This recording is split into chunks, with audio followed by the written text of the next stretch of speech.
Muito bem. Estamos retornando, então, aos trabalhos da pauta da tarde do dia 15 de setembro, com a apreciação do item 44, Coca-Cola Indústria Limitada, conselheiro relator Nelson Kischel. Esse processo tem sustentação oral via videoconferência. Eu pediria, então, ao apoio que fizesse o chamamento do patrono à sala, para que a gente possa iniciar o julgamento. Conselheiro Nelson, aguarda só um pouquinho até que o patrono entre na sala, tá ok? Por favor, apoio. Irei convocá-la, presidente. Ok.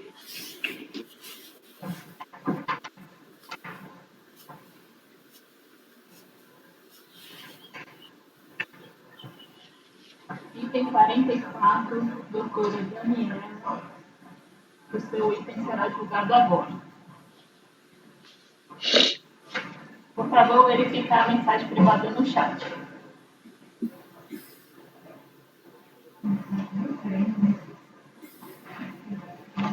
Item 44, doutora Daniela. O seu item será julgado agora. Por favor, verificar a mensagem privada no chat.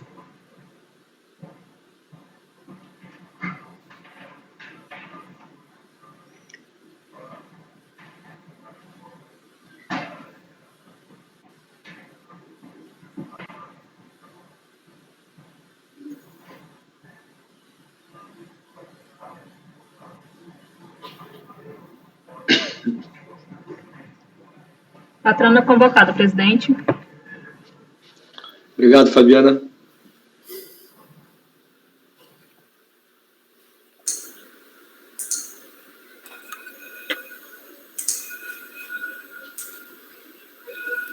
Olá, estamos escutando. Boa tarde. Sim, boa tarde. Boa tarde, excelentíssimos conselheiros. Minha primeira vez fazendo uma sustentação por videoconferência aí no CARF. Imagino que já teve o relatório, então... Não, ainda não. Doutora, aqui na planilha de sustentação oral está indicado o doutor Yuri Engel Francescucci. Exato, desculpe. Ele teve um problema de saúde na família e, infelizmente, está no hospital acompanhando o familiar, por isso que eu estou nos autos também, estou substituindo ele. A senhora, como é o seu nome? Daniela de Souza Saturnino Braga. Vamos anotar aqui, tá? Ah, sim, obrigada. Daniela de Souza, com S. Ok. Saturnino Braga.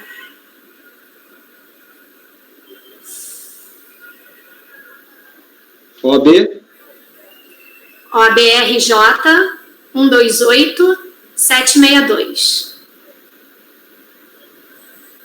Tá, ok. Eu passo a palavra, então, ao relator, para que ele faça o relatório. Depois a senhora fará a sustentação oral, ok? Ok, obrigada. Doutor Nelson, o senhor está com a palavra. Muito bem, presidente. Processo 12448, 944 382 2011 76, recorrente Coca-Cola Indústrias Limitada.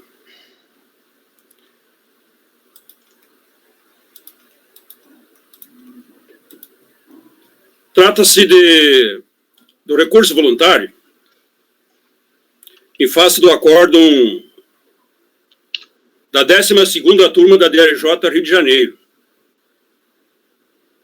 que indeferiu o crédito pleiteado, é um crédito adicional, uma vez que a despacho decisório já deferiram a parte, mas a DRJ não avançou,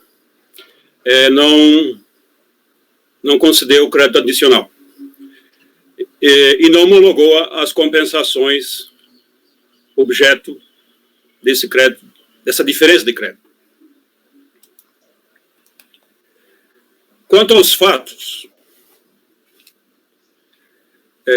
em 28 de fevereiro de 2007, a contribuinte transmitiu DECOMP eletrônica, informando compensação tributária sob condição resolutória, onde consignou débitos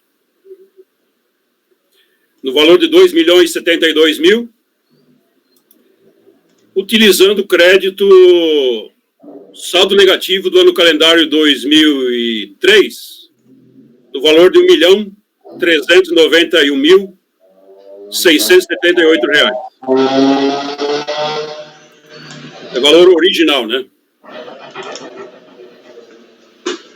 No meu relatório, eu transcrevo aqui as fichas da DECOMP, né?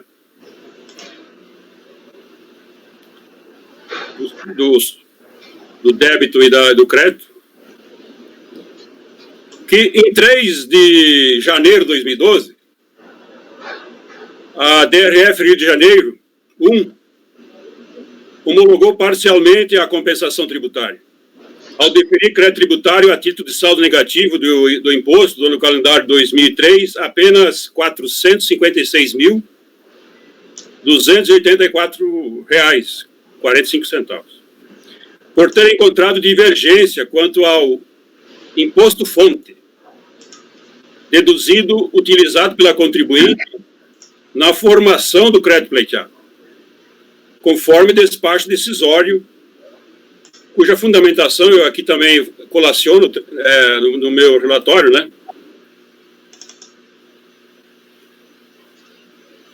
Então, foi deferido crédito no valor de 456 mil. Ciente desse despacho decisório, a contribuinte apresentou manifestação de conformidade na DRJ e alegou o seguinte: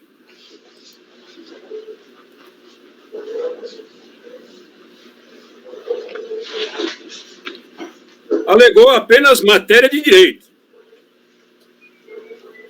alegou decadência, que o fisco não teria mais direito de revisar o saldo negativo. Foi assim, peremptoriamente, alegou matéria de direito, decadência do fisco revisar esse saldo negativo.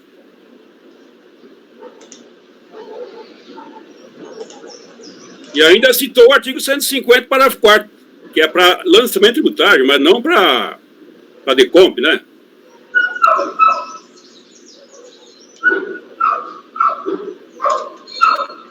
Então, ela alegou que transcorreu 5 anos, o fisco não pode mais revisar esse saldo negativo.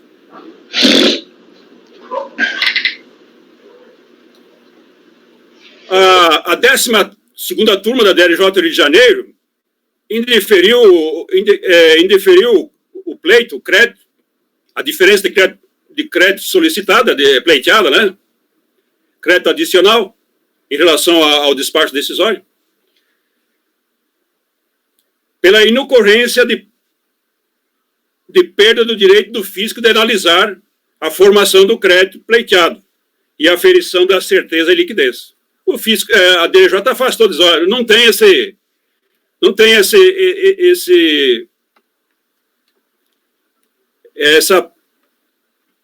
essa perda de direito do fisco de revisar o saldo negativo. Não existe essa decadência.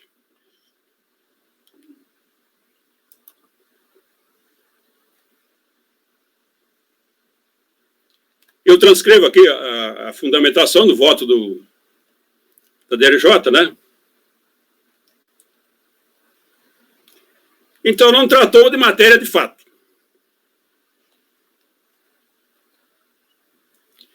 Ciente desse decisum, a contribuinte apresentou recurso voluntário.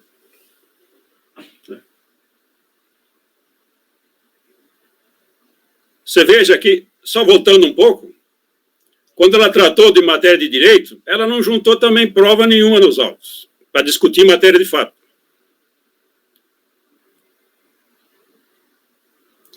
Agora, na segunda instância, aqui na instância recursal ordinária do CARF, a contribuinte, então, ela juntou elementos de prova, mais de 800 páginas,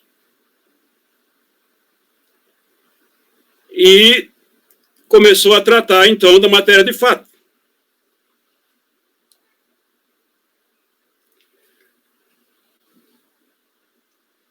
Você veja aqui no meu relatório, na folha 8, a contribuinte faz um demonstrativo do crédito confirmado, né? E do crédito não confirmado.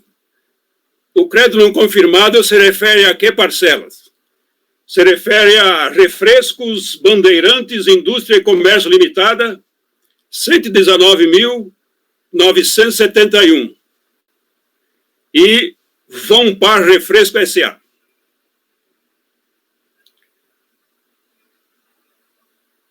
Código de Receita 1708, 815.422,56. Total é a diferença que está pleiteando R$ 935.393.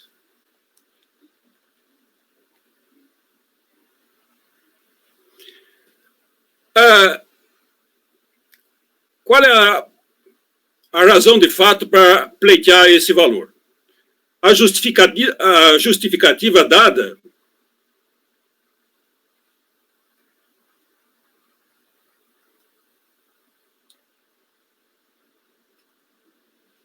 é que se refere a contratos antigos e que ela pagara em 2003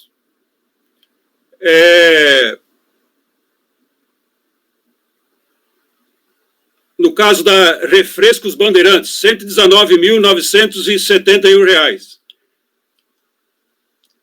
A recorrente, à época da manifestação de inconformidade, não logrou localizar o informe de rendimentos emitido pela fonte pagadora, que indicava tal retenção, uma vez que se tratava de documento referente a quase uma década atrás.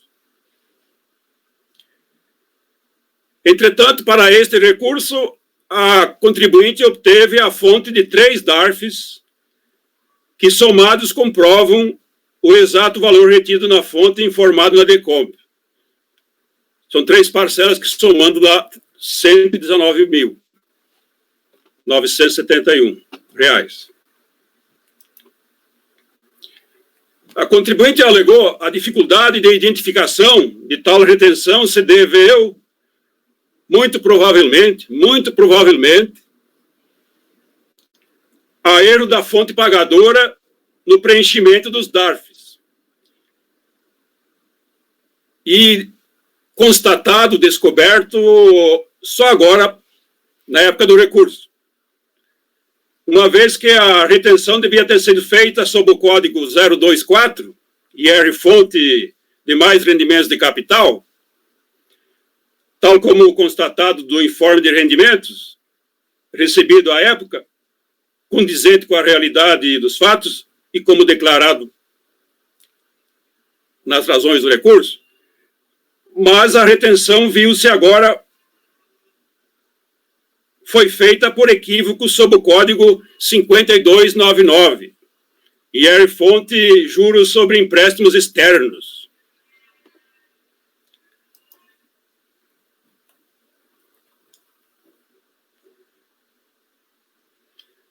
Agora, quanto a outra fonte pagadora.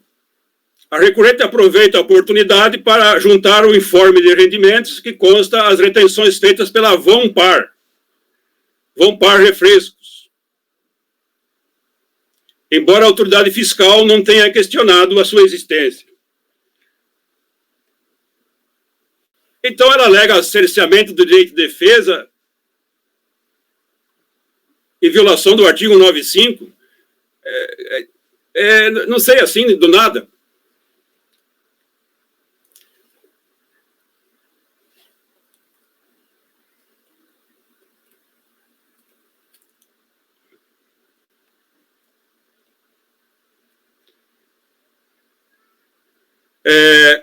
Então, tem essas duas fontes de pagamento de receitas e de IR-fonte, né? Quanto à tributação da receita, a contribuinte faz a seguinte observação: se não forem suficientes para levar à nulidade do despacho decisório, ao menos são importantes para justificar a razão pela qual a recorrente não dispõe de documentação completa a respeito de 2 pagamentos feitos pela Vompar Refrescos, né? Pagamentos de 2.123.000 e de 2.946.000, né?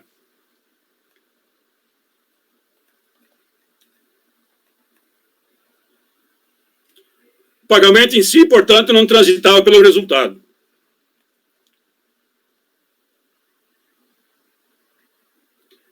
E com base nessas alegações, a contribuinte entende que estaria comprovado o seu direito de crédito adicional a essa diferença, né?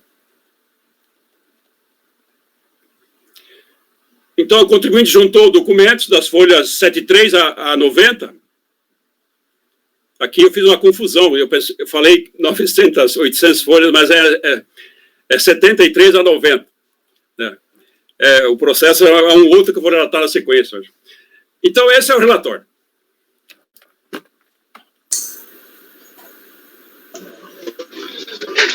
Obrigado, doutor Nelson.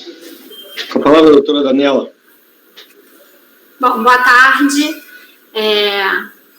A matéria foi bem sintetizada pelo ilustre conselheiro, relator. A gente está tratando aqui de uma declaração de compensação que foi apenas parcialmente homologada. A razão para que ela não tenha sido totalmente homologada foi porque o despacho decisório da RF glosou parte das retenções na fonte que compunham o saldo negativo utilizado como crédito. O saldo negativo de 2003, que em 2007 foi utilizado para quitação de débito de RPJ.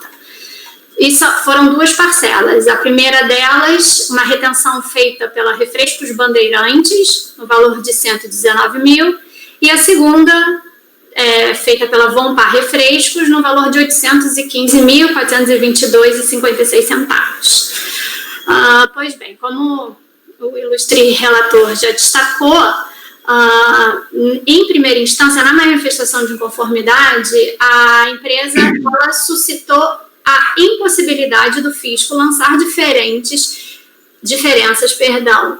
ali em 2012, de créditos que foram apurados em 2003. Havia passado praticamente uma década, a empresa, com base no artigo 195, entendia que os créditos já estariam prescritos e que ela não teria obrigação de conservar os documentos durante todo esse período, com base na própria legislação, e que, portanto, a fiscalização não poderia, e o despacho decisório, rever a base e as declarações que ali se consideravam, então, de 2003, declarações que eu digo do CTF, de PJ e afins, que se deveria, então, considerar como tacitamente homologadas, né, para todos os fins.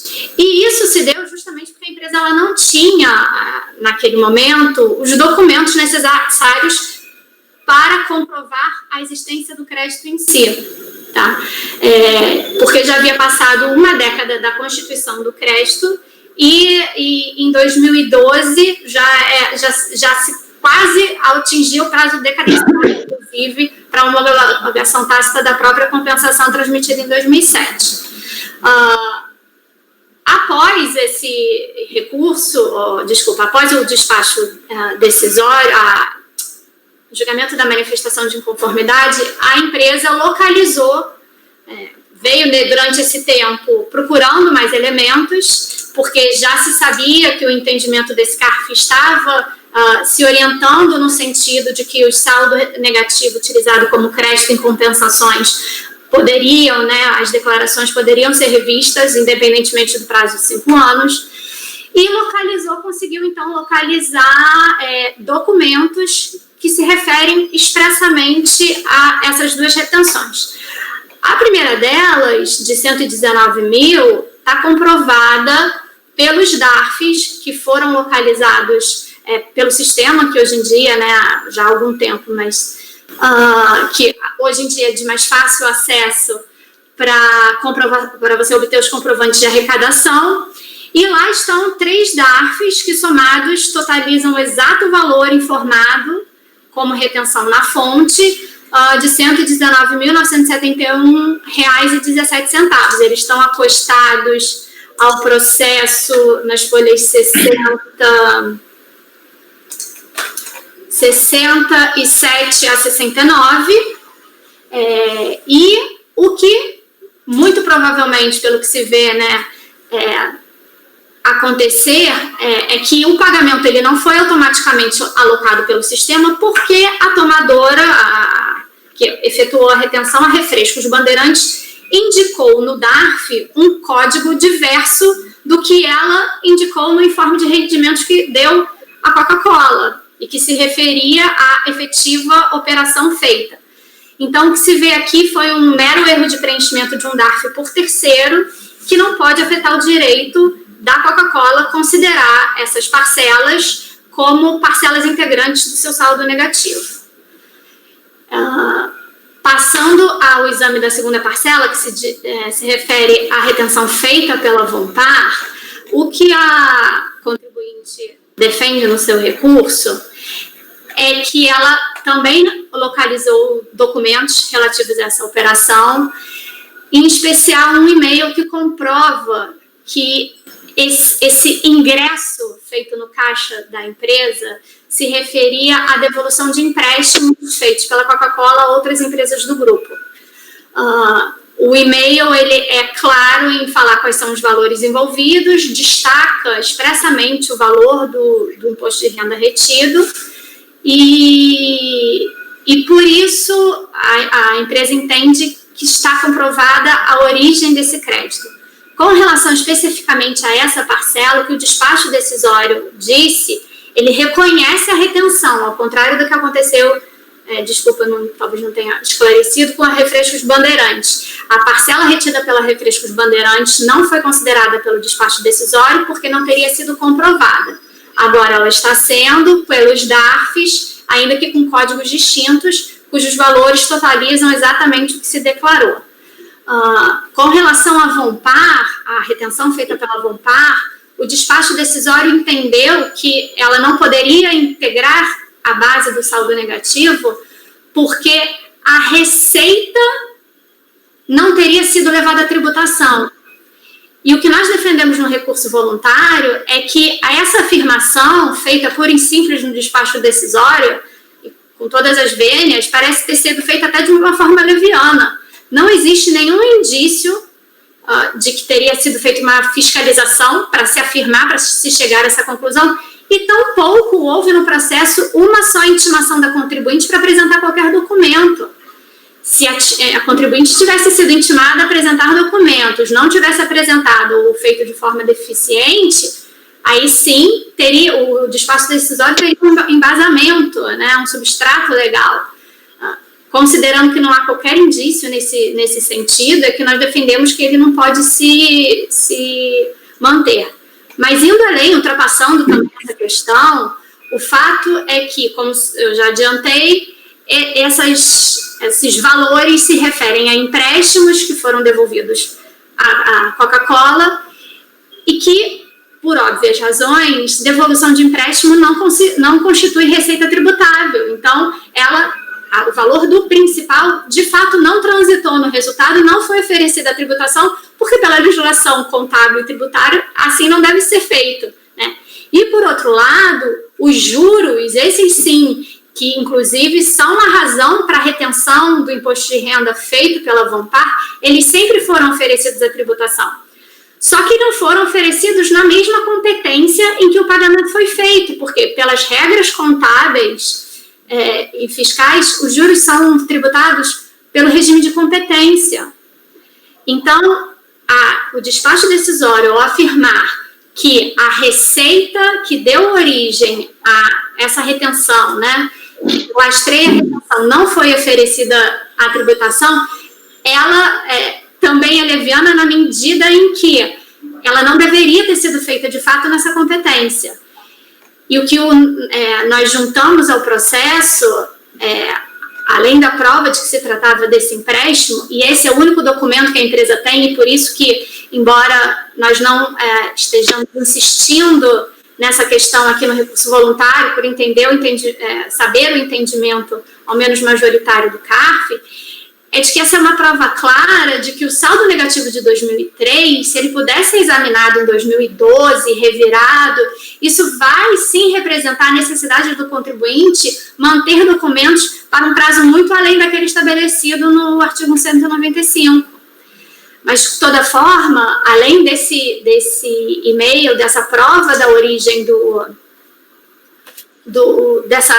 desse ingresso, né, não vou chamar de receita, porque receita para fins tributários, né, para integrar a base de cálculo do imposto de renda, de fato não era, nós juntamos também o balancete da empresa desde 2001 até um período um pouco posterior, até 2004, né, lembrando que a gente está tratando do saldo negativo de 2003, em que está lá expresso, são as folhas 77 do processo. Primeiro, ao longo do balancete, é possível verificar que existem várias transferências entre contas, tracinho CCFC, que é a conta de empréstimos, que muito possivelmente já foi matéria também de debate aí por outras razões, não sei se nessa Câmara, mas que existem outras questões adjacentes aos contratos de conta corrente do Grupo Coca-Cola que são muito debatidos no CARF, mas enfim, existe isso no grupo e especificamente na página 77 existem os apontamentos específicos. Eu não tenho muito como discriminar, além de citar que está escrito pagamento VOMPAR, aí ao lado está escrito pagamento principal CCFC-VOMPAR em 2002. Abaixo, pagamento juros-CCFC-VOMPAR em 2002. E ao longo, né, desse período, que é o período que se resgata para ter a prova de que os juros dos empréstimos que foram sendo devolvidos, eles foram paulatinamente sendo oferecidos à tributação exatamente nos moldes que a legislação exige. Então, por essa razão, comprovada sim que a receita foi oferecida à tributação, é que o contribuinte entende que essa glosar não pode ser feita, e esse entendimento, como foi destacado no recurso voluntário, ele já foi também encampado por esse CARF pela segunda turma ordinária da 4ª Câmara dessa primeira sessão de julgamento. O número do acórdão é o 1402-001-679, em que o colegiado expressamente decidiu, cito, diante da regularidade do procedimento adotado pela pessoa jurídica, escriturando e tributando as receitas financeiras pelo regime de competência, enquanto as fontes pagadoras efetuaram o recolhimento do respectivo imposto de renda retido pelo regime de caixa, resta comprovado nos autos que a diferença de receita informada menor na DPJ em análise já havia sido tributada em período anterior, cabendo reconhecer o direito creditório em litígio pleiteado e relativo ao saldo negativo de RPJ. Aqui, na hipótese, ainda havia um questionamento sobre a correção das informações lançadas na DPJ, o que sequer acontece no presente caso, já que não houve qualquer fiscalização ou intimação durante o processo administrativo questionando essa tributação. E aí, talvez, pecando pela técnica, eu vou, para finalizar a minha sustentação, só destacar que nós entendemos que essa matéria pode ser enfrentada agora em recurso voluntário e esses documentos juntados apenas nessa segunda instância, pelo princípio da verdade material e conforme também o entendimento que se tem se mostrado pacífico aí no CARF, e para o que a título ilustrativo eu cito também o acórdão da 3ª turma extraordinária da primeira sessão de julgamento, acórdão número 10.03.001.048, em que se decidiu, aspas, em razão do princípio da verdade material, culminado com o artigo 38 da Lei 9784 de 1999, acolhe-se a juntada de documentos indispensáveis à comprovação da liquidez e certeza do direito creditório do contribuinte, nos termos do artigo 170 do CTN. Nesse acórdão, a turma acabou achando por bem remeter os autos novamente à DRF, para que fosse proferido novo despacho decisório complementar, considerando as novas provas apresentadas. Então, por todo o exposto, a contribuinte pede que seja reconhecido o direito ao crédito pleiteado na íntegra, ou, e subsidiariamente, que então se devolva os autos para exame desses documentos e prolação de novo despacho decisório, ou mesmo de novo julgamento da manifestação de conformidade. Obrigada. Obrigado, doutora Daniela. Com a palavra, o relator, para proferir seu voto. Pois não, presidente. O recurso voluntário é tempestivo, preenche os demais pressupostos de admissibilidade, portanto, conhece do recurso. Apenas quanto às matérias de direito suscitadas. Não conheço das matérias, de fato, apenas agitadas na instância recursal em face da reclusão. Eu vou enfrentando.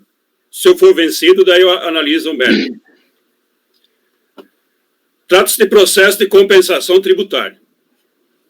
A contribuinte utilizou na DECOMP objeto dos autos crédito no valor de R$ 1.391.678, a título de saldo negativo do IRPJ do ano calendário 2003, para extinguir, sob condição resolutória, débito confessado na DECOMP. Né? Então, há uma diferença de 935 mil, que é o valor adicional de crédito que a contribuinte está pleiteando aqui em âmbito de recurso voluntário, a diferença que não foi reconhecida pelas decisões anteriores neste processo. Pelas razões mencionadas no demonstrativo acima, e o meu voto tem um demonstrativo, restaram não confirmadas parcelas do ERFonte no montante de 935 mil, que a contribuinte utilizou na formação do saldo negativo do ano calendário 2003. ERFonte, né? Na manifestação de inconformidade, na DRJ do Rio de Janeiro, a contribuinte não impugnou matéria de fato. Eu estou retomando esse ponto. Apenas matéria de direito. Ou seja, suscitou que o fisco perdeu o direito de aferir a liquidez e certeza do crédito remanescente pleiteado. Né? E aqui eu transcrevo as razões da impugnação, que eu passo aqui, não vou ler, mas está aqui no voto, para os conselheiros, demais conselheiros terem ciência dos termos da impugnação, né?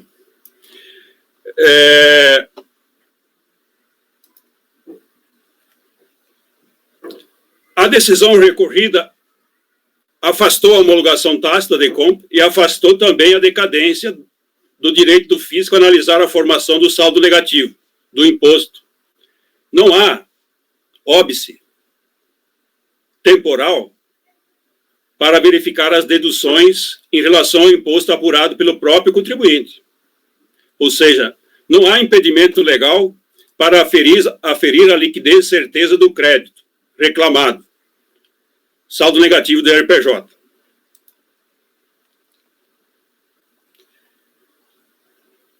Eu também aqui no meu voto transcrevi a parte da fundamentação da decisão da DRJ, né?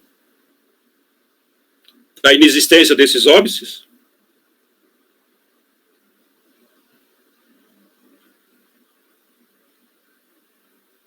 Afastando quer dizer, no que se refere ao crédito saldo negativo, ora pleiteado, releva esclarecer que descabe falar em homologação tácita, por total ausência de previsão legal. De sorte que a sua composição deve ser comprovada mediante a apresentação de documentação hábil e idônea, que deverá ser preservada pela interessada enquanto perdurar o processo.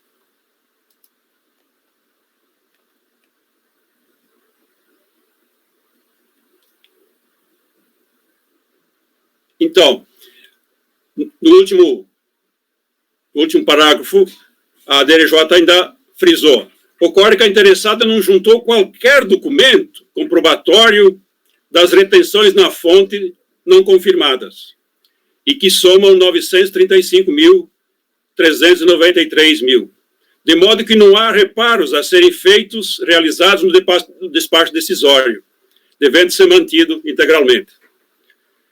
Como visto, a contribuinte não impugnou matéria de fato na instância COR. Nesta instância recursal, nas razões do recurso voluntário, a contribuinte voltou a agitar a mesma matéria de direito já enfrentada pela decisão recorrida. Isso na primeira parte do recurso voluntário. E ainda apresentou razões e provas, documentos acerca da matéria de fato não impugnada, na instância COR. Então, são várias matérias agitadas aqui na instância ordinária do CARF. Matéria de direito, cerceamento do direito de defesa pelo despacho decisório e decadência. Matéria de fato, refrescos bandeirantes, documentos probatórios, elementos probatórios, acerca do IR-fonte de 119 mil. E da Vompar Refrescos, IR-fonte 815.422. Então, esses são os pontos, e eu passo agora a enfrentar cada um. Nulidade do despacho decisório, cerceamento do direito de defesa, decadência, inocorrência, preliminares rejeitadas. Então, eu começo o voto com as alegações do contribuinte aqui. Como a patrona já falou, 195 CTN, né?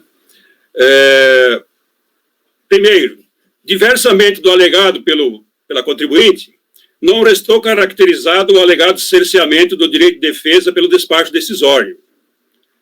A glosa do imposto-fonte está devidamente demonstrada, inclusive quanto à retenção da Vompar Refresco no valor de 815. Veja, consta do despacho decisório, né?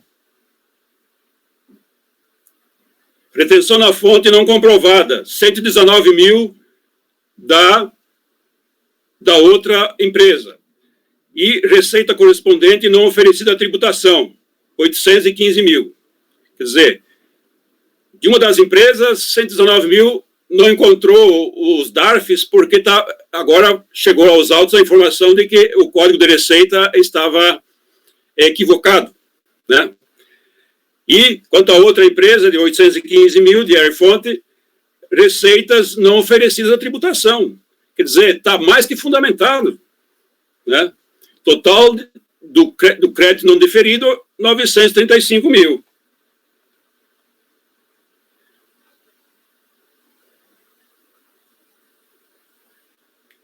Não consta da DIPJ 2004, ano calendário 2003, que a contribuinte tivesse oferecido à tributação receita financeira atinente ao IR-fonte de 815 mil, deduzido do imposto apurado no ano calendário 2003.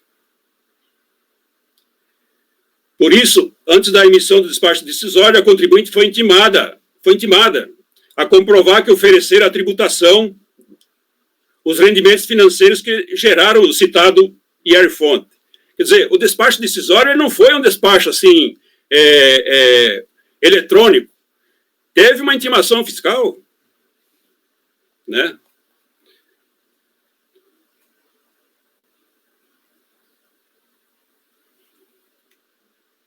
A própria contribuinte, nas razões da manifestação de inconformidade, apresentada na primeira instância, reconheceu que foi intimada pela fiscalização, né? Eu transcrevo aqui a parte do...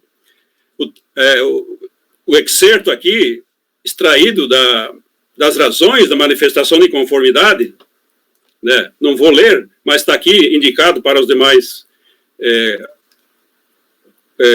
conselheiros. Ora, onde estaria o alegado cerceamento de direito de defesa no despacho decisório? Data vênia, no processo de compensação tributária, o ônus probatório do fato constitutivo do direito creditório alegado contra a Fazenda Nacional é do contribuinte, tem que fazer essa prova de plano, porque se ele considerou que tinha o seu crédito líquido certo na data da transmissão da DECOMP, então ele tem que trazer essa prova aos autos já de plano, de imediato. Apresente-se uma DECOMP assim no escuro, com pretenso direito.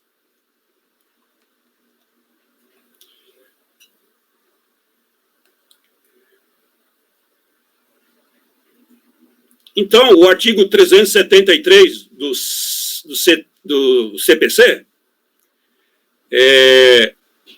inciso 1, 373.1 do CPC, ele é de aplicação subsidiária ao processo administrativo fiscal. E o que diz o artigo 373.1? O ônus da prova incumbe ao autor quanto ao fato constitutivo do seu direito. No processo de compensação tributária, tudo inicia pelo contribuinte. Ele que inicia. Ele é o autor. Ele é o titular do direito creditório. Ele tem que fazer as provas de plano do seu direito, do fato constitutivo do direito creditório. Como visto, no caso, a contribuinte foi intimada a comprovar o seu direito creditório antes da emissão do despacho decisório. Porém, não forneceu os documentos do alegado direito creditório. Apenas alegou que o direito do fisco de revisar o saldo negativo estaria caduco.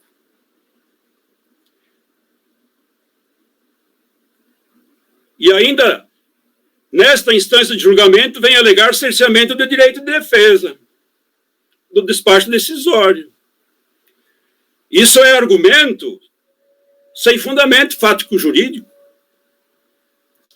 Tal alegação não merece crédito algum. Data vênia é uma afirmação nas razões do contribuinte de falta de lealdade processual. Pela ordem, doutores, se me for permitido. Doutora, quando ele acabar o voto, a senhora... Obrigada. Ok?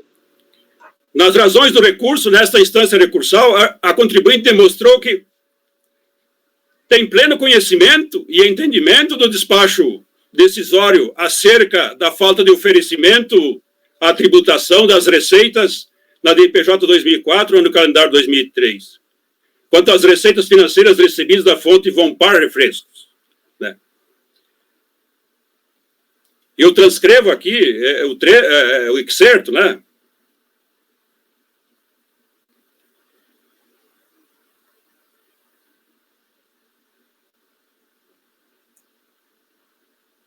Então, são dois valores aqui, R$ 2.480.184,93, retenção na fonte, R$ 356.719,34, né? Valor bruto, R$ 3.405.000, retenção 458, total 2.946. Isso é a operação, né? Uma 2.123.000 e a outra operação 2.946.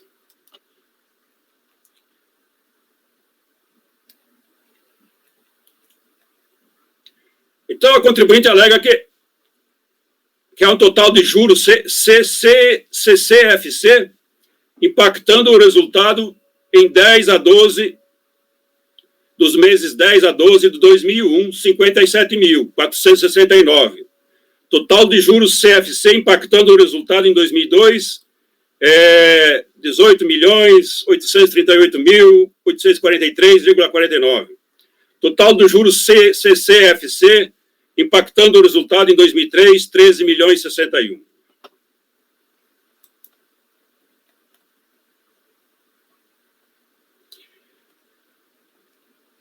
E prossegue, né? No momento do pagamento do empréstimo, a recorrente lançava a débito a quantia recebida do banco em contrapartida ao lançamento a crédito na conta de principal e juros do ativo, juros esses já tributados pelo regime de competência, e a retenção era feita pelo regime de caixa, com base na proporção do pagamento relativo aos juros. O pagamento em si, portanto, não transitava pelo resultado. O valor do principal, por razões óbvias, porque não representava a receita, e a parcela de juros porque não havia sido levada à tributação pelo regime de competência. Mas isso não significa que a retenção não devesse ser computada no saldo negativo do período.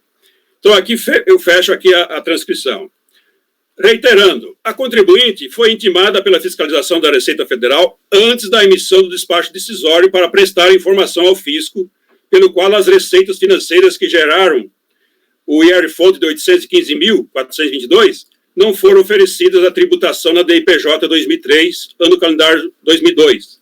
Na época, a contribuinte alegou apenas que o fisco não teria mais direito de revisar o direito creditório pleiteado. Entretanto, apenas nas razões do recurso, a recorrente reconheceu que realmente as receitas financeiras não foram oferecidas da tributação na DIPJ 2004, no calendário 2003.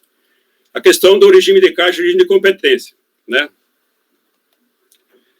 Como demonstrado, o despacho decisório não apresenta mácula alguma, ao consignar que as receitas financeiras obtidas da Compar Refrescos não foram oferecidas à tributação na DPJ 2004, ano calendário 2003, pois a própria contribuinte reconheceu que realmente, como falei, as receitas financeiras não foram oferecidas à tributação no ano calendário 2003. Mas o crédito pleiteado é do ano calendário 2003.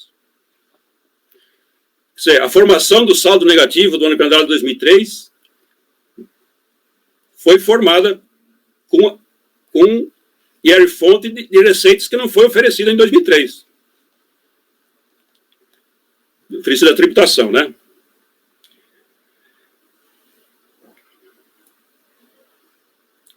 Prejudicada, sim, a alegação de nulidade do despacho decisório por cerceamento do direito de defesa. Quanto ao direito do fisco de revisar o saldo negativo, também a contribuinte não tem melhor sorte. No caso, a própria contribuinte apurou o imposto devido, deduziu IR-fonte e estimativas mensais, gerando saldo negativo do imposto no calendário 2003. No caso, a própria contribuinte apurou o imposto devido, deduziu IR-fonte, gerando o saldo negativo do ano calendário 2003. Nesse caso, o fisco tem o direito de revisar o saldo negativo do imposto, pois não há prazo legal para fazer para aferir a formação, a liquidez e a certeza do crédito. Não se devolve, não se repete o que não se pagou maior, ou indevidamente, né?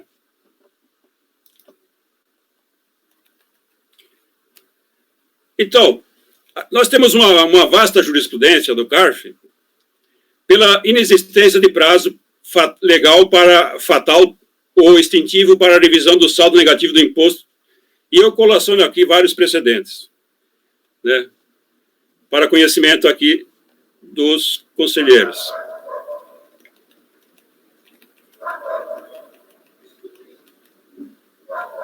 Portanto, rejeito as preliminares de nulidade do despacho decisório e de decadência de revisão do saldo negativo do imposto.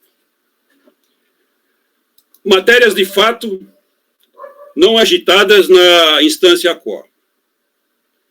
Incabível conhecimento na instância recursal. Preclusão.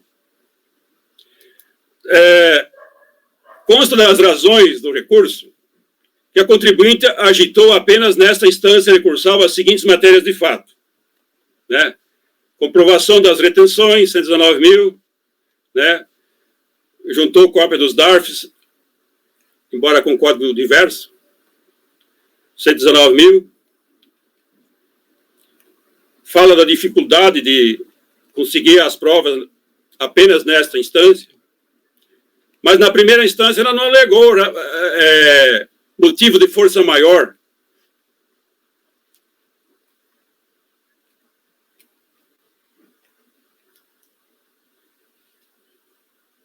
Então, a contribuinte juntou comprovantes, cópia de 3 pagamentos de fonte pela fonte pagadora Refrescos e Bandeirantes, do citado montante, folhas 67 e 69.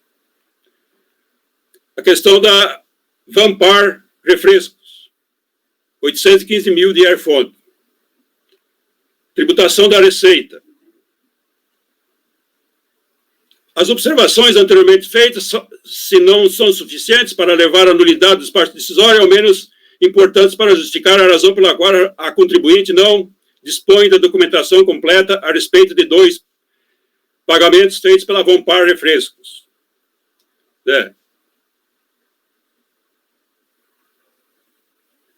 Que são, a contribuinte alega que havia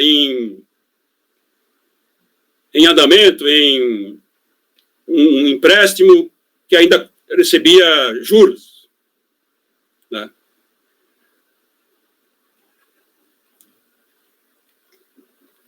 E que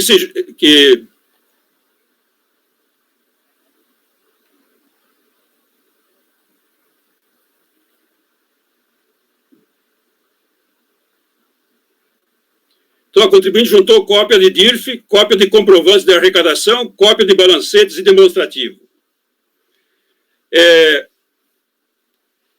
Não cabe conhecer na instância recursal de matéria de fato não impugnadas na instância COR. Eu trago aqui precedentes e eu não conheço, então, dessas provas e dessa matéria de fato agitada na instância recursal. Mas, caso eu seja vencido nessa preclusão, no mérito eu voto para negar provimento ao recurso, uma vez que o contribuinte não trouxe as provas da escrituração contábil. Livro Razão, livro Diário, né? Livro Lalur, e nem comprovar que oferecer a tributação em anos anteriores, né? E nem comprovou que havia esse empréstimo lá de anos anteriores. Não há uma escrituração, não trouxe os livros Razão e Diário para comprovar esse fluxo, né? E, de modo que essas alegações do contribuinte aqui, quanto à matéria de fato, também não estão comprovadas. Portanto, eu rejeito as preliminares e, no mérito, nego o provimento ao recurso. Muito bem. Doutora, queria fazer alguma colocação de ordem fática? Sim, como foi suscitada aí uma eventual falta de lealdade processual, me surpreendeu a afirmação de que a empresa teria sido intimada previamente ao despacho, porque isso eu afirmei categoricamente que não, e no recurso está afirmado que não.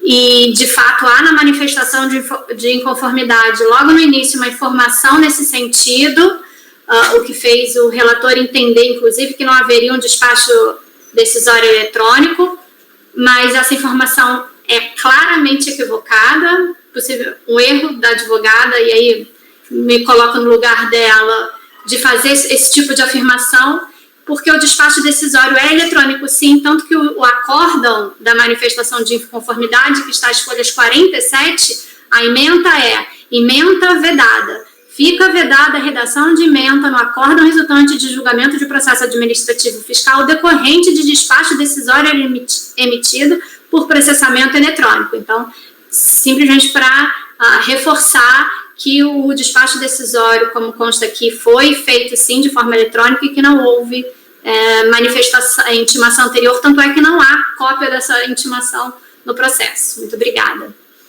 Ok. Está aberta a discussão. Alguém tem alguma dúvida para tirar do conselheiro ou da própria advogada? Presidente. Diga, Eduardo. Eu estou dando uma olhada aqui, me parece que, como o conselheiro Nelson trouxe, Na primeira instância, a manifestação não fala absolutamente nada a respeito do mérito. Me corrija, por favor, conselheiro Nelson, se eu estiver enganado. Perfeito. Não se trata simplesmente daquele caso clássico que a gente vê com frequência, do contribuinte faz alegação verbalmente, mas não traz um documento, não traz um livro, não traz uma prova. E aí, na segunda instância, ele traz todas essas provas. Me parece que a matéria de defesa na primeira instância foi 100% decadência. Estou correto? Sim. Por mais que a contribuinte tenha trazido agora todos esses documentos, tenha feito esse esforço, tenha alegado que teve um dificultador, que parece que nós estamos falando de documentos de muitos e muitos anos antes, né?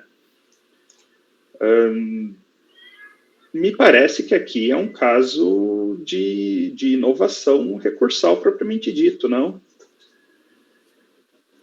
Não sei nem se não seria, se seria só preclusão de direito de apresentar documentos, e sim inovação mesmo.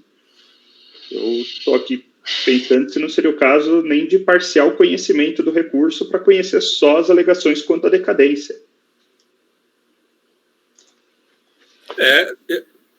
Eu já também votei que em alguns casos realmente caracteriza a inovação. Doutor Camerano. Microfone, doutor Camerano. Desculpa. Realmente, a matéria trazida para a decisão de piso foi apenas a questão da decadência. Isso é um direito da parte. E, além disso, a DRJ fala textualmente, explicitamente, que não teriam trazido a documentação das retenções. Nós estamos diante agora, no recurso, de duas situações que estavam no despacho decisório, que é a falta de retenção, comprovação, e a outra questão é a falta de submissão da tributação daquelas receitas, né? Então, são duas situações distintas. Agora, na questão da documentação, é uma questão pontual. Eu estou trazendo agora um documento que é o DARF, que bate de acordo com aqueles 3 valores lá que dá os 119 mil. Isso é uma coisa inequívoca. Se o conselheiro tiver alguma dúvida com relação a esse documento, eu posso até concordar com ele. Agora, se esse documento ele inequivocamente prova a retenção, eu não vejo por que não aceitá-lo. É uma prova pontual. Eu não preciso fazer investigação, eu não preciso fiscalizar, eu não preciso enfrentar uma contabilidade. É uma coisa pontual. E, nesses casos, dessa natureza, não é que seja uma questão de fato que não foi enfrentada. Não foi apresentado um documento que está trazendo agora. Eu não vejo isso como uma preclusão, porque é uma coisa pontual que resolve o problema. Eu não posso ignorar isso. Agora, diferentemente, a questão da tributação financeira lá da Receita, que não foi oferecida a tributação. Você tem que fazer uma verdadeira fiscalização na empresa, porque não se sabe nem o que é isso, que é um empréstimo, que é juro. Isso não tem sentido. Isto é matéria de fato. Isto deveria ter sido abordado em decisão de piso. Agora, a questão do documento, os 3 dados aqui, que somados dão 119 mil, eu, sinceramente, eu não vejo porque, se ele realmente comprova, está de acordo com se os DARFs estão nesses valores realmente, eu não vejo por que não aceitar um documento que inequivocamente prove a retenção. Porque é uma questão pontual. Apenas isso, senhor presidente. Doutor Daniel. Presidente, primeiro nesse ponto, de fato, eu tinha olhado o processo todo e não tinha achado essa intimação prévia para esclarecimento, tá? Apesar de que, de fato, na manifestação de conformidade, a recorrente diz que recebeu o termo de intimação fiscal número 197, mas esse termo não está nos autos. Tá? Pois é, Isso pode ter gerado, de fato, uma dúvida para os 2 pontos aí, tanto para a defesa do contribuinte, para o preposto, que olhou o processo e não estava lá, quanto também para o conselheiro nessa parte do voto. Agora, assim, eu acho que a questão da preclusão, a gente já se debateu bastante a respeito disso, especialmente no processo administrativo fiscal, que é regido por princípios de informalismo e verdade material, ela tem que ser analisada com certa parcimônia e caso a caso. Tá? Isso é uma posição que eu tenho firmado já por algumas vezes aqui. Acho que o objetivo da preclusão é evitar a deslealdade processual, evitar que você fique fazendo alegações pingadas, né, parceladas, trazendo inovações tempo em tempo e atrasando o processo e atravancando o processo. Além de concordar com a alegação do Camerano quanto à questão da prova, tá, e da questão da prova da retenção dos DAFs, que é como se fosse, vamos dizer que fosse uma prova de pagamento. Ele trouxesse aqui o DAF do pagamento, a gente não vai considerar, certo, o pagamento. Me parece que é uma coisa além.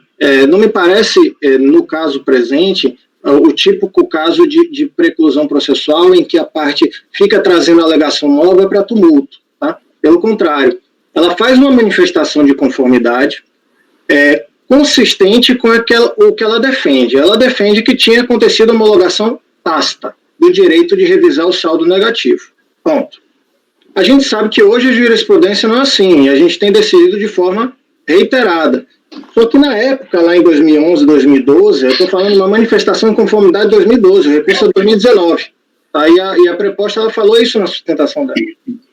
Na manifestação de conformidade, ela inclusive traz jurisprudência da época do CARF a respeito da homologação tácita do saldo negativo, não do débito.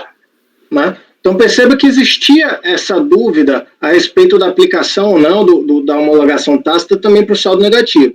Aí eu me pergunto, se o contribuinte ele entendia que tinha homologado tacitamente, estaria inconsistente com a defesa dele, ele fala, olha, eu não preciso apresentar prova porque isso daqui já acabou, já passaram 5 anos. Poderia se esperar uma postura diferente? Tá? Esse é um ponto. O despacho decisório disse, você não trouxe prova. Tudo bem, não trouxe prova, ele chega e fala, mas eu não preciso apresentar prova, passaram 5 anos, na verdade passaram 10 anos, nesse caso aqui, certo? Então, estaria consistente com o que ele... Seria consistente com ele alegou, olha, eu não tenho que trazer prova, já passaram 5 anos, eu não tenho mais essas provas, entendo que não preciso guardar, mas tome aqui a prova. Eu acho que haveria uma inconsistência. Aí vem a decisão da DRJ e fala, olha, você não aplica homologação tácita para saldo negativo, aí traz jurisprudência, isso, de fato, foi uma jurisprudência hoje já consolidada, e no final eu falei, você não provou.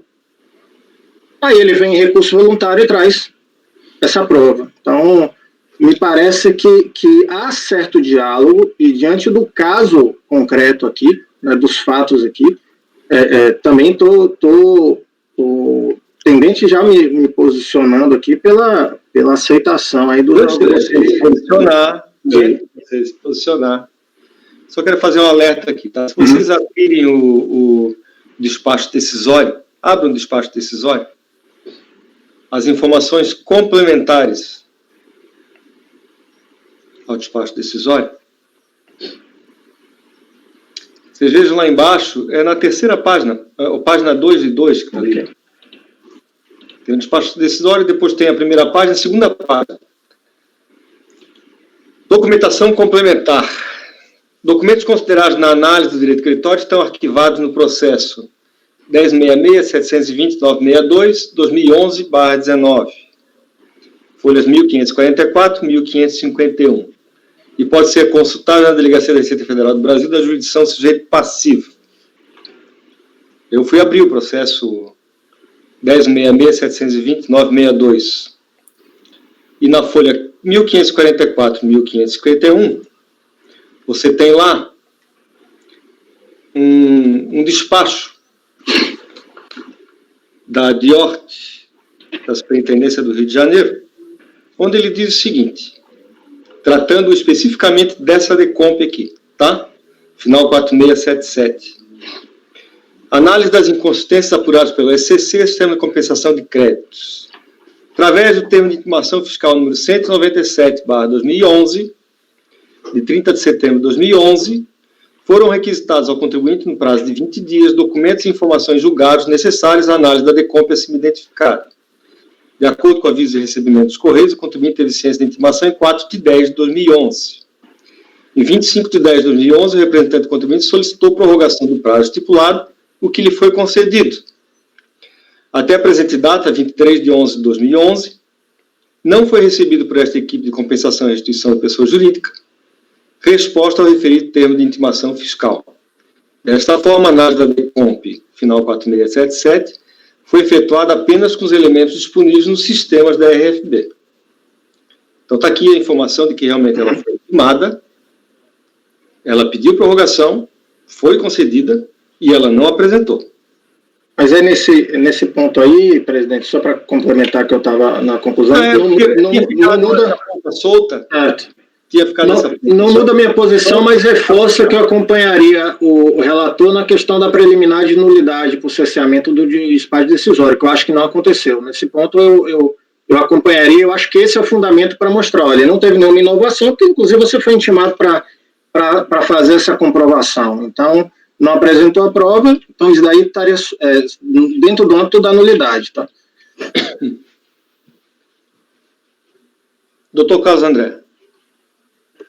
Presidente, eu tinha justamente pedido a palavra para falar isso, porque, inclusive,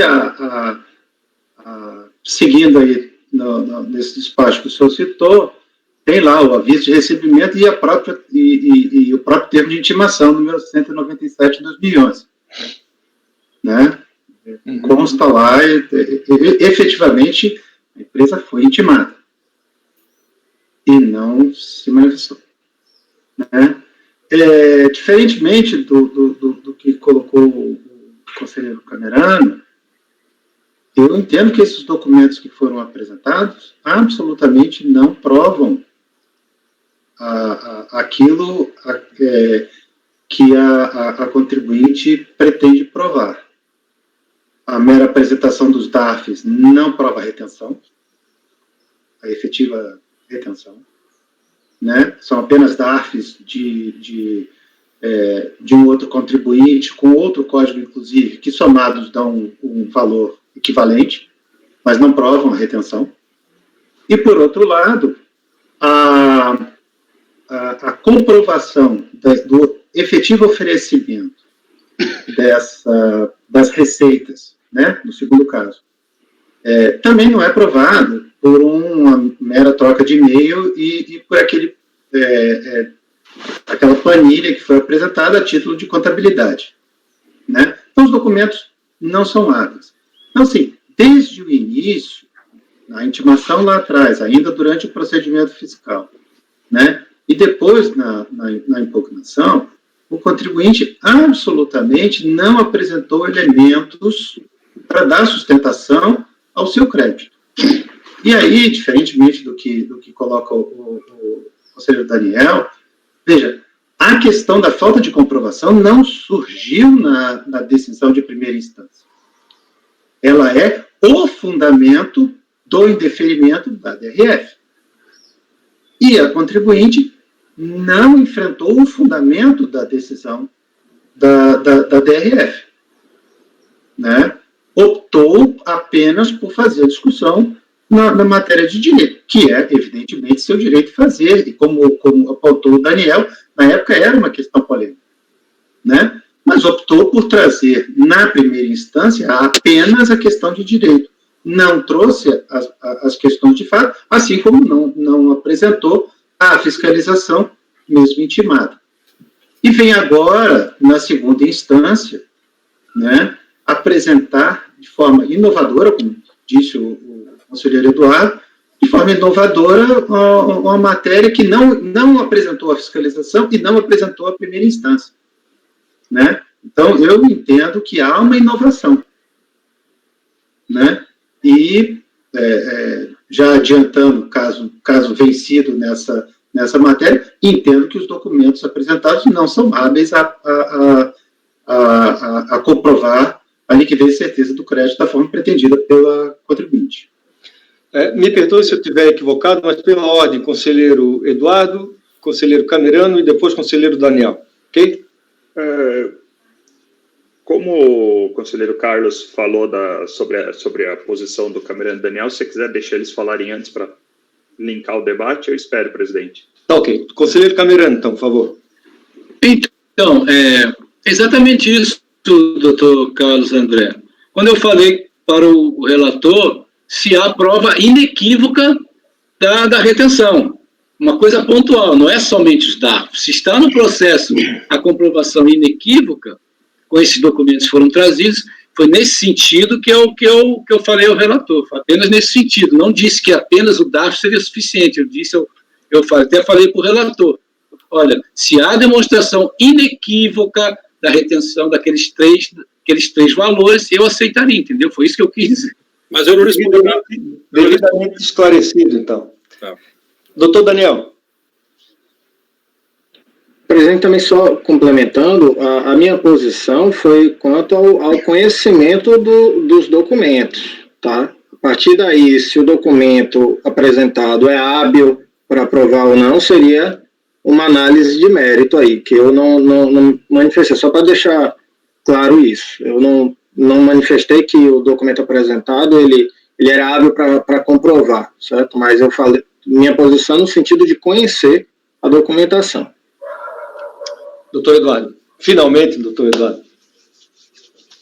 Presidente, eu queria só fazer uma pontuação. O que eu estou entendendo até agora, né, porque os debates aqui são muito enriquecedores e a posição do Daniel e do Camerano, assim, tem um forte apelo. Eu reconheço que eles têm, assim, um ponto bem forte que está sendo defendido. É que eu não estou nem falando da questão dos documentos em si. Eu estou levantando a questão do conhecimento do argumento, do mérito, da defesa do mérito que jamais foi feita até então no processo e agora foi inaugurada. Tanto é que, a priori, eu acho que é caso nem de preclusão, é caso de não conhecimento dessa parte do recurso voluntário. Até porque, se tivesse sido alegado em primeira instância, não houvesse essa inovação, e simplesmente os documentos aparecessem nesse momento, tipicamente eu costumo aceitar em meus votos isso. Eu seguiria a mesma linha que os conselheiros Camerano e Daniel e não veria problema. O que eu estou ponderando, ainda que, como eu disse, eu entenda a questão principalmente que o conselheiro Daniel trouxe, de que havia uma jurisprudência, que o contribuinte teria entendido que bastava se defender quanto à decadência, isso já seria suficiente para o seu direito, ele não precisaria apresentar mais do que isso, mas a decadência é uma preliminar. Me parece que quando você tem um litígio, o mínimo que se espera, que é intrínseco, é que você defenda o ato impugnado. Nem que de forma breve, dizendo eu fiz uma compensação com um crédito X e que eu tenho direito a esse crédito. Me parece que nem isso foi feito pelo patrono ou pelo contribuinte na primeira instância. Então, ainda que o processo administrativo seja assim, a gente dê preponderância para a verdade material, eu me preocupo também em não exagerar nessa flexibilização do formalismo e, às vezes, não acabar abrindo precedentes excessivos. Ok. Só isso, presidente. Os senhores estão aptos a votar? Ok, então. O voto, então, doutor Nelson, me corrija se eu estiver errado, é por rejeitar os preliminares de nulidade e de decadência, para, no mérito, propriamente dito, negar provimento ao recurso voluntário. É isso, né? Não, isso é se eu for vencido na preclusão ali, na inovação. Porque eu começo o meu voto lá em cima, na primeira folha do meu voto, eu não conheço da matéria de fato. E faço da preclusão. Mas, de qualquer forma, a matéria de direito, você está se restringindo a nulidade do despacho decisório e a decadência. Perfeito. O voto seria por parcial conhecimento do recurso, então, né? Conhecendo só a parte da decadência. Só da parte da decadência e de preclusão, decadência e... Tem duas matérias ainda em preliminar. Decadência e nulidade do despacho decisório. Isso, conhecendo só das preliminares. Só conhecendo as preliminares. Nós vamos fazer por partes, então. Vamos votar a questão das preliminares e depois a gente vai para o mérito. Tá ok? Pode ser? Pode ser. Então, está em votação o voto do conselheiro de afastar as preliminares de nulidade do despacho decisório e de decadência da revisão do saldo negativo. Conselheiro Camerano, como vota? Acompanho o relator. Conselheiro Daniel. Esse ponto acompanha o relator, presidente. Conselheiro Carlos. Com o relator. Conselheira Luciana. Acompanho, presidente. Conselheira Letícia. Com o relator, presidente. Conselheiro Eduardo. Acompanho o relator, presidente. Também acompanha o relator, então temos aqui, nesse caso, por unanimidade de votos, rejeitar as preliminares de nulidade do despacho decisório e de decadência da revisão do saldo negativo, tá? Então, passemos à votação, então, o voto do relator de não conhecer, é isso, né, doutor Nelson? Perfeito. Não conhecer das razões de fato, no caso aqui, das razões de mérito. É. Ok. Doutor Camerano.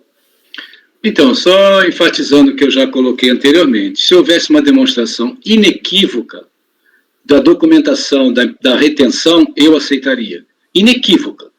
Não estou dizendo do segundo aspecto, que é o caso do empréstimo, que tem que fazer uma verdadeira fiscalização na contabilidade da empresa, que não é o caso aqui. Isso tem que ser submetido à primeira instância. Agora, uma comprovação inequívoca de uma retenção, eu não sei por que eu não aceitaria, até porque a matéria de fato que eu entendo é quando você tem que mergulhar em fatos, em fiscalizações, contabilidade. Agora, nós estamos diante de um documento apenas, se você pode comprovar isso, eu não vejo por quê. Então, nesse caso, eu vou, como já o relator confirmou que só tem somente os DAFs, não há uma comprovação inequívoca, mas eu tenho certas restrições quanto às colocações acerca da preclusão desse voto, então eu votaria pelas conclusões, presidente. Por não conhecer. Acompanho o relator, mas voto pelas conclusões. Ok. Só deixa eu anotar aqui.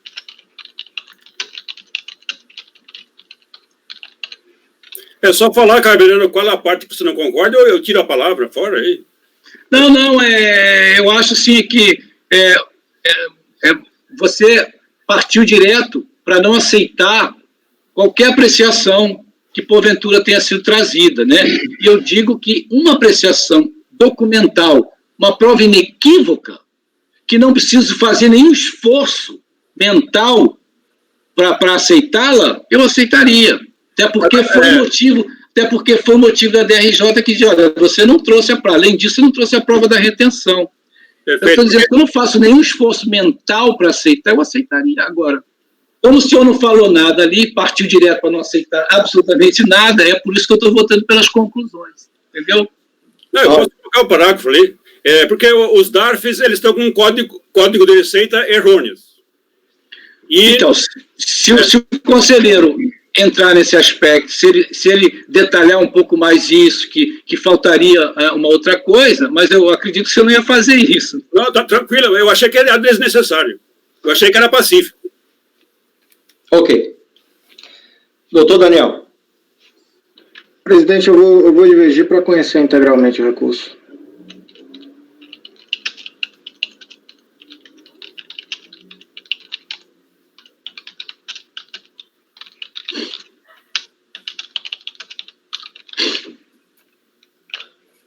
Doutor Carlos André. Eu voto com o relator. Doutora Luciana. Vou acompanhar a divergência, presidente.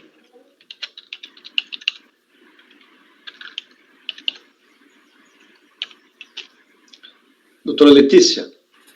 Presidente, eu também tenho algum receio de acompanhar essa questão da preclusão dessa forma, porque se fosse uma análise perfunctória, onde as provas pudessem ser comprovadas, em busca da verdade real, material, eu verificaria, sim, as provas.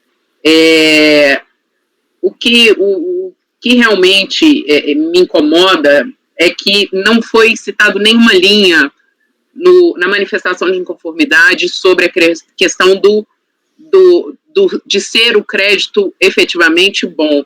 Então, doutor Nelson, mesmo que o senhor altere, eu voto pelas conclusões, só por conta disso, sabe? É porque a linha é muito tênue E eu fico com receio, porque em outros casos eu tenho certeza, se a análise perfunctória permitisse que eu conferisse o crédito, eu aceitaria a prova, mesmo que não tivesse sido mencionado na manifestação de inconformidade. Então, eu voto pelas conclusões. Muito bem. Doutor Eduardo. Eu voto com o relator por não conhecer essa parte do recurso, presidente. Eu também voto com o relator por não conhecer essa parte do recurso. Então, temos, por unanimidade de votos, rejeitar as preliminares de nulidade do despacho decisório e de decadência da revisão do saldo negativo do imposto. E por maioria de votos, não conhecer as alegações de fato relativas à comprovação do crédito alegado. Votaram pelas conclusões, por não conhecer as alegações de fato, os conselheiros Camerano e Letícia. Vencidos os conselheiros Daniel e Luciana, que conheciam integralmente o recurso de seu mérito. Ok? Entendido, doutora? Obrigado pela sua participação, então.